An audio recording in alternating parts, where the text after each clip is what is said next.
नमस्कार, स्वागत है आपका द न्यूज पर। मैं हूं आपके साथ शिप्रा सैनी। दिल्ली शराब घोटाले में एक तरफ गिरफ्तारियों का दौर जारी है तो दूसरी तरफ अब केजरीवाल के मंत्री के घर पर ईडी की जबरदस्त तरीके से रेड चल रही है और उसको लेकर लगातार सवाल ये बना हुआ था कि आखिर ये रेड किस मामले में हो रही है।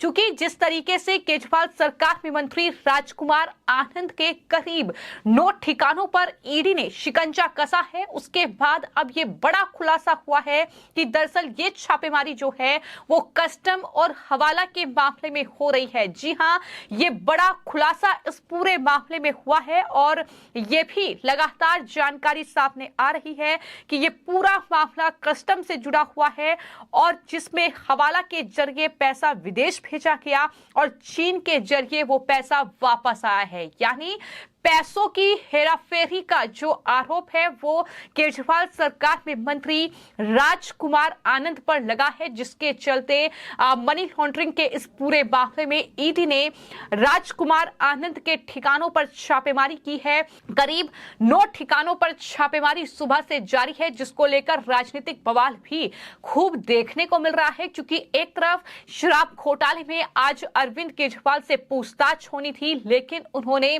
ईडी को जवाब देते हुए यह कहा कि दरअसल वो चुनाव प्रचार करेंगे, उन्हें चुनाव प्रचार से रोकने की बड़ी साजिश है। लेकिन अब मैं आपको यह बता दूं कि जो राजकुमार आनंद है अरविंद केजरीवाल सरकार में, वो समाज कल्याण मंत्री हैं और केजरीवाल के बेहद करीबी एक नेताओं में से एक माने जाते हैं। उनके ठिकानों पर ईडी ने आज सुबह छापेमारी की और उसके बाद लगातार हर कोई ये सवाल कर रहा था कि ये छापेमारी किस मामले में हो रही है, क्या ये शराब घोटाले में छापेमारी हो रही है। लेकिन अब इस पूरे मामले में जो जानकारी सूत्रों के हवाले से सामने आ रही है वो ये कि दरअसल कस्टम से जुड़ा कोई मामला है, जिसमें हवाला के जरिए पैसा जो है वो पहले विदेश भेजा गया और फिर चीन के जरिए ये पैसा वापस भारत आया है। यानी पैसों को घुमाया गया है। किस तरीके से ये पूरा भ्रष्टाचार, पूरा मनी लॉन्ड्रिंग का मामला है।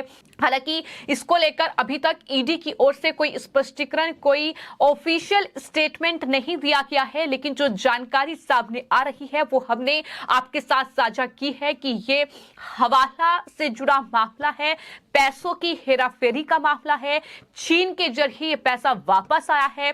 तो ये गंभीर आरोप कह सकते हैं कि आम आदमी पार्टी के नेता पर लगे हैं, क्योंकि हमने बार बार ये देखा है कि किस तरीके से चीन के मुद्दे को लेकर लगातार मोदी सरकार को जो है संजय सिंह से लेकर अरविंद केजरीवाल जो मुखिया हैं आम आदमी पार्टी के, वो घेरते रहे हैं। तमाम बड़े आरोप प्रधानमंत्री नरेंद्र मोदी पर लगाए गए हैं, बीजेपी पर लगाए गए हैं। लेकिन अब ये बड़ा जो कहीं ना कहीं मामला है ये सामने आया है, ये बड़ी जानकारी इस पूरे मामले में सामने आई है कि चीन से ये पैसा वापस आया है। तो क्या हेराफेरी पैसों की हुई है, इस पूरे मामले के बारे में ज्यादा जानकारी आने वाले वक्त में ईडी की तरफ से ही दी जा सकती है। लेकिन फिलहाल मैं आपको यह बता दूं कि आम आदमी पार्टी के नेताओं पर ईडी का शिकंजा लगातार कसा जा रहा है। जिस तरीके से दिल्ली शराब घोटाले में कई बड़ी गिरफ्तारी हो चुकी है, मनीष सिसोदिया की गिरफ्तारी, संजय सिंह की गिरफ्तारी और उसके बाद अब केजरीवाल पर शिकंजा,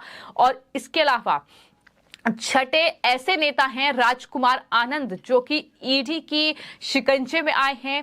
ईडी जिसके ऊपर जांच कर रही है। इससे पहले जैसा कि मैंने बताया कि केजरीवाल को नोटिस मिल चुका है, मनीष सिसोदिया की गिरफ्तारी हो चुकी है, आम आदमी पार्टी के सांसद संजय सिंह गिरफ्तार हो चुके हैं, अमानतुल्लाह खान पर भी कार्रवाई हुई है, वो भी ईडी की रडार पर हैं। और अब जिस तरीके से राजकुमार आनंद पर शिकंजा कसा है, देखना यही होगा कि आने वाले वक्त में इस पूरे मामले में क्या कुछ बड़े खुलासे ईडी की ओर से किए जाते हैं और क्या राजकुमार आनंद की भी गिरफ्तारी इस पूरे मामले में होगी। हालांकि सभी नेता शराब घोटाले में लिप्त नहीं है, जिसका नाम मैंने आपको बताया, लेकिन अधिकतर इसमें आरोपी हैं और जाहिर तौर पर अलग अलग मामले तमाम नेताओं पर हैं। बात अगर करें राजकुमार आनंद की संपत्तियों पर ईडी ने जो छापेमारी की है, जिस तरीके से उनके ठिकानों पर छापेमारी की गई है, जहां पर जो आम आदमी पार्टी के नेता हैं इस छापेमारी को वो ये कह रहे हैं कि दरअसल उनकी गलती ये है कि वो